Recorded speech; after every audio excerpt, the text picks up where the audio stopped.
అసలు వాస్తవం ఏమిటి? బ్రెజిల్లో జరుగుతున్న దానికి మన దగ్గర జరుగుతున్న దానికి వాస్తవాలు ఏంటి? బ్రెజిల్లో అత్యంత చిన్న ఫామ్ వచ్చి 150 ఎకరాల్లో ఉందని చెప్పేసి, అత్యధిక పెద్ద ఫామ్ ఆయన చూసిన వాటిల్లో 25,000 ఎకరాలు. బ్రెజిల్ కి మనకి పశు సంవర్ధన రంగంలో పోల్చవచ్చా? అందరికీ నమస్కారం. బృందావనం గోశాల యూట్యూబ్ ఛానల్ కి మరొకమారు స్వాగతం.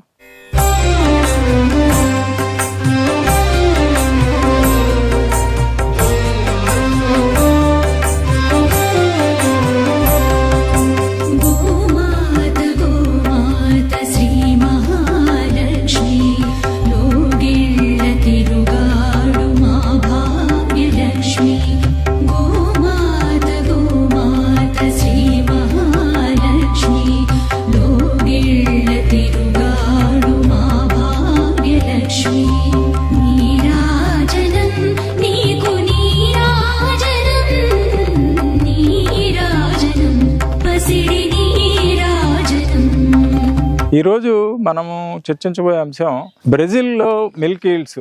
బ్రెజిల్ ని మన దేశంతో పోలుస్తుంటారు. బ్రెజిల్ కి మనకి పశు సంవర్ధన రంగంలో పోల్చవచ్చా? మనం మాట్లాడేది మనకు తెలిసింది ఎంతవరకు, వాస్తవాలు ఏంటి, ఇది మనం ఈరోజు చర్చించబోయే అంశం. మనకి చాలా మంది కొన్ని గ్రూపులుగా, ప్రభుత్వం తరపున కొందరు రాజకీయ నాయకులు, కొంతమంది పశుపోషకులు గత 20-30 ఏళ్ళుగా బ్రెజిల్ వెళ్ళి అక్కడ ఫార్మ్స్ ని వాటిని వీటన్నిటిని చూసి రావటం, చూసిన తర్వాత వచ్చేసి ఒక ప్రెస్ మీట్ పెట్టడం, ప్రెస్ మీట్ పెట్టి ఇక అక్కడ గురించి గొప్పలు చెప్పడం. అక్కడ అలా ఉంది, 60 లీటర్ల పాలు ఇస్తున్నాయి, 70 లీటర్ల పాలు ఇస్తున్నాయి రోజుకి, అలా ఉన్నాయి, ఇలా ఉన్నాయి, వాళ్ళ సైన్స్ టెక్నాలజీ అద్భుతం, చాలా బాగా చేస్తున్నారు. ఇట్లాంటివన్నీ నేర్చుకోవాల్సింది ఎంతో ఉంది. చాలా విషయాలు చెప్తూ ఉంటారు. అసలు వాస్తవాలు ఏంటి? మనము ఆ పేపర్ చూసేస్తాం, అయిపోయింది, ఓహో అద్భుతంగా చేస్తున్నారు అనేసి ఒక మాట అనేసుకుంటాం. అసలు వాస్తవం ఏమిటి? బ్రెజిల్లో జరుగుతున్న దానికి మన దగ్గర జరుగుతున్న దానికి వాస్తవాలు ఏంటి? ఒక్కసారి వాస్తవంగా అందుబాటులో ఉన్నటువంటి స్టాటిస్టిక్స్ చూసుకుంటే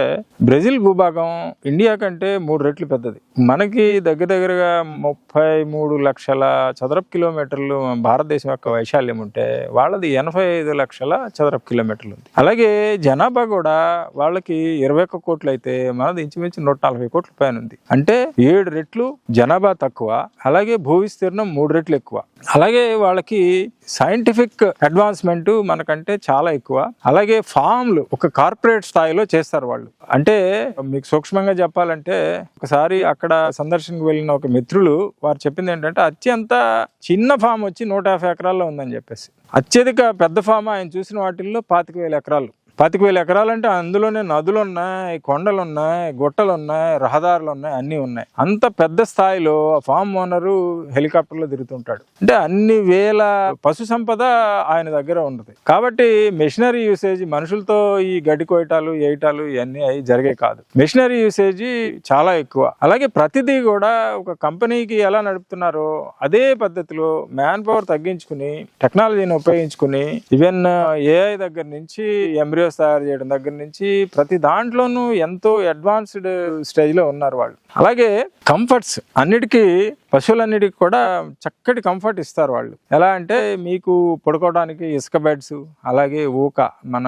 వరి ఊక ఉంటుంది కదా, వరి పొట్టు, దాని మీద పడుకోవడానికి ఇట్లాంటివన్నీ చక్కటి వస్తువులు ఉంటాయి. అలాగే ప్రపంచంలో ఎక్కడ అత్యుత్తమైనటువంటి గడ్డి ఇది బాగా పెరుగుతుంది అన్నటువంటి గడ్డి జాతులన్నిటిని తీసుకొచ్చి వారు పెంచుతారు. విస్తృతమైనటువంటి గ్రేజింగ్ చేస్తూ ఉంటాయి. ఏంటంటే గడ్డి తిని అత్యంత తక్కువ కాలంలో అత్యంత బరువు పుటప్ చేసేటటువంటి జీవి ఒక ఎద్దు, ఒక ఆవు మాత్రమే. సో వీళ్ళు ప్రపంచంలో ఎక్కడెక్కడ ఎటువంటి అత్యుత్తమైనటువంటి రకాలైనటువంటి గడ్డి జాతులు ఉన్నాయో, పచ్చిగడ్డిలో అన్ని రకాలు తీసుకొచ్చి వీళ్ళు మేపుతారు. ఇదంతా ఒక కోణం. మన వైపు చూసుకుంటే మనకి భూ విస్తీర్ణం తక్కువ.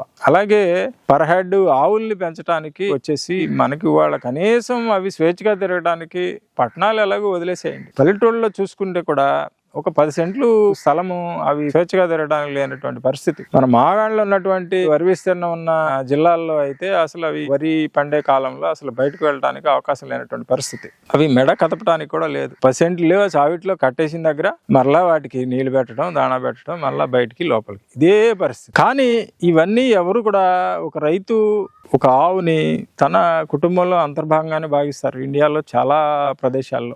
కానీ ఏంటంటే ఇవన్నీ ఇవాళ మనం క్యాష్ క్రాప్స్ వైపు మొక్కజొన్న, పత్తి, మిర్చి క్యాష్ క్రాప్స్ వైపు పరుగులు తీసి వీటికి సరైన పచ్చిగడ్డి ఇవన్నీ అందుబాటులో తేలేనటువంటి పరిస్థితి.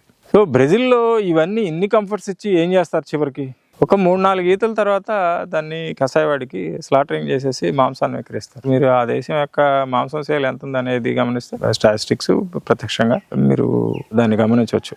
సో ఇక్కడ నేను అనేది ఏంటంటే వాళ్ళ నుంచి టెక్నాలజీ తెచ్చుకోవటం, నేర్చుకోవటం, గ్రేజింగ్ ప్రాక్టీసెస్ ఇవన్నీ కూడా వాటి కంఫర్ట్స్ ఇచ్చే విషయంలో ఏ విషయంలో అయినా వాళ్ళని చూసి మనం నేర్చుకోవడం అనేది తప్పు కాదు. కానీ మన పరిమితులు మనం అర్థం చేసుకోవాలి. మన రైతులకు ఉన్నటువంటి పరిస్థితి ఏంటి, మన రైతు సోదరులు ఇంచేత ఏ కారణాలతోటి అలా చేయలేకపోతున్నారు, చేయటానికి ఏమన్నా మార్గాలు ఉన్నాయా అనేది మనం ఆలోచించాల్సిన విషయం. కానీ దానికి విరుద్ధంగా అక్కడికి వెళ్ళి రాగానే వాళ్ళు అలా చేస్తున్నారు, ఇలా చేస్తున్నారు, మన వాళ్ళకి ఏం తెలియదు, ఇట్లా మాట్లాడటం అనేది కరెక్ట్ కాదు. దయచేసి నేను కోరేది ఏంటంటే కంపేర్ చేయొద్దు. ఎందుకంటే మన పద్ధతి వేరు, మనం పెంచే పద్ధతి, మన మనసులో ఆవు పట్ల, ఎద్దుల పట్ల మనకున్న భావన వేరు, వాళ్ళకున్న భావన వేరు. వాళ్ళు ఒక పశువుని చూసినప్పుడు దాన్ని ఒక మాంసం ముద్దగా చూస్తారు, మనం అట్లా కాదు. అట్లీస్ట్ ఒక 95% మనం అలాగే చూడం. మనం దానికి జీవించి ఉన్నంత వరకు దాని గవ్యాలు పాలు ఇవ్వకపోయినా కానీ మూత్రము పేడతోటి వ్యవసాయం అన్నా చేసుకోవచ్చు అని చెప్పేసి భావనలో ఉంటాం. వాళ్ళు ఇచ్చినంత పెద్ద పెద్ద ల్యాండ్స్ లేకపోవచ్చు, గ్రేజింగ్ అంత ఏరియా లేకపోవచ్చు.